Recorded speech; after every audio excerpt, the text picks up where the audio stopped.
দেখুন,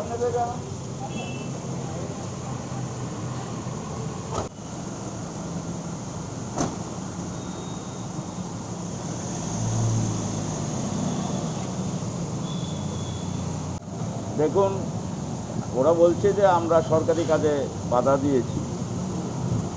আমি তো কোথাও দেখতে পাইনি, বা এটা লাইভ টেলিকাস্ট হয়েছে প্রায় 3 ঘন্টা।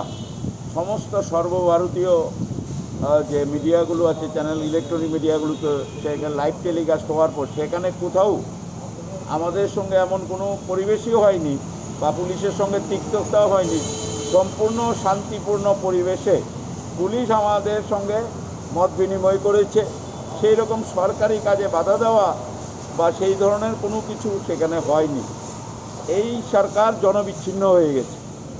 তারা জনবিচ্ছিন্ন হওয়ার কারণে তারা এখন শুধু তাদের হাতে পুলিশ প্রশাসন আর কিছু মাফিয়া দুষ্কৃতিকারী, এই হচ্ছে সম্বল এই সরকারের।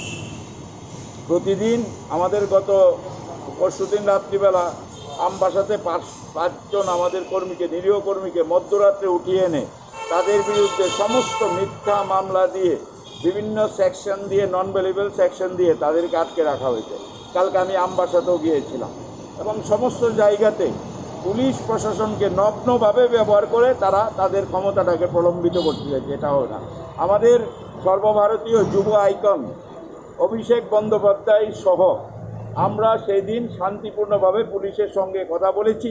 সারা দেশ এটা সাক্ষী, সবাই দেখেছে। সুতরাং এই ধরনের মিথ্যে মামলা দিয়ে ত্রিপুরা রাজ্যের মানুষকে বিভ্রান্ত করা যাবে না।